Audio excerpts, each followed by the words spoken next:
ഇവളെ കൊണ്ട് പെട്രോൾ അടിപ്പിച്ച് ഇവളെ പൈസക്ക് തിന്നിട്ട് വരാം. ഓ പോവാം, പക്ഷെ വണ്ടിയിൽ നീ പെട്രോൾ അടിക്കുവോ?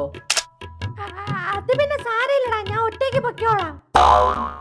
അല്ല, നീ അവിടെ എന്തെടുക്കുവാ? ഒന്നും എടുക്കുവല്ല, ഉള്ളത് കളഞ്ഞോണ്ടിരിക്കുക. ഡാ ഡിക്രു, നിന്റെ ചേട്ട അമ്മയും കൊണ്ട് മാമന്റെ വീട്ടിൽ പോയേക്കണ്. നീ റേഷൻ കടയിൽ പോയി അരി വാങ്ങിയിട്ട് ബാ. ഐഡിയ. അച്ഛന്റെ പൈസക്ക് പെട്രോൾ അടിച്ച് അരിയും വാങ്ങി അവളെ കൂടെ പോവാ. അത് പിന്നെ അച്ഛ വണ്ടിയിൽ പെട്രോൾ ഇല്ല, അച്ഛൻ പെട്രോൾ അടിച്ച് തരുവോ? പെട്രോൾ അടിക്കണ പൈസ ഉണ്ടെങ്കിൽ കുറച്ചുകൂടെ വാഴ വെക്കാം. ഇവിടെ അരിയും വേണ്ട പൊരിയും വേണ്ട, നീ പോയി ഇരുന്ന് പഠിക്കടാ.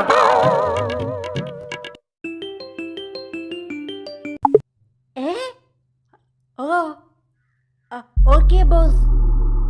ആരടാ? വിളിച്ചച്ചാ വിളിച്ച്, ബോസ് വിളിച്ച്. ബോസാ? ഓ ബിഗ് ബോസ്. ബിഗ് ബോസ് ഷോയിൽ ഞാൻ പോണോന്ന്. ഇന്ന് ഓഡീഷൻ നടക്കുന്നുണ്ട്. 11 മണിക്ക് മുമ്പ് ഞാൻ അവിടെ പോവാൻ പറഞ്ഞു. നല്ല കാര്യം. എന്നാ പിന്നെ മക്കള് പോയിട്ട് വാ. അത് പിന്നെ അച്ഛാ പെട്രോൾ അടിക്കാൻ ക്യാഷ് ഇല്ല. പിന്നെന്തിനാ മക്കളെ അച്ഛൻ ജീവിച്ചിരിക്കണേ?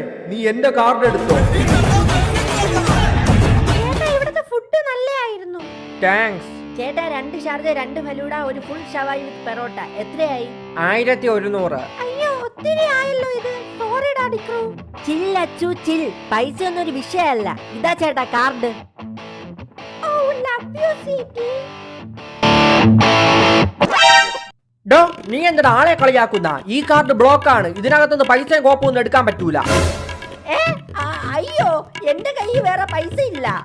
അപ്പൊ നീ ആരുടെ കാർഡ് അടിച്ച് മാറ്റി കൊണ്ടുവന്നതാണല്ലേ? I hate you. ഞാൻ പോണ്. ബൈ. അയ്യോ, ആളെ പറ്റിക്കാൻ നോക്കുന്നോടാ. നീ ഇവിടെ നില്ല്, ഇവിടെ കുറച്ച് പാത്രം കഴുകാറുണ്ട്. മോനെ ഡിക്രു, ബിഗ് ബോസ് ടാസ്ക് ഒക്കെ എങ്ങനെ പോണ്? നിന്റെ അമ്മ കോൾ ചെയ്തപ്പോ നീ ഐ ആം യുവർ ഡാഡ്. ഇനി ആ കടയിലുള്ള ആളാണ് നിന്റെ ബോസ്. അതാണ് ഇനി നിന്റെ ബിഗ് ബോസ് ഹൗസ്. ഇത് തരുന്ന ടാസ്ക് എല്ലാം തീർത്തിട്ട് വീട്ടിലോട്ട് വാടാ. നീ ബാക്കി ടാസ്ക് ഞാൻ തരാം.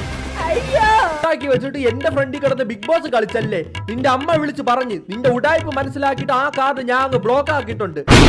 മോനെ ഡിക്രു, എന്റെ ഫ്രണ്ടിൽ നിന്റെ ഒരു ഉടായ്പ നടക്കൂല. If you are bad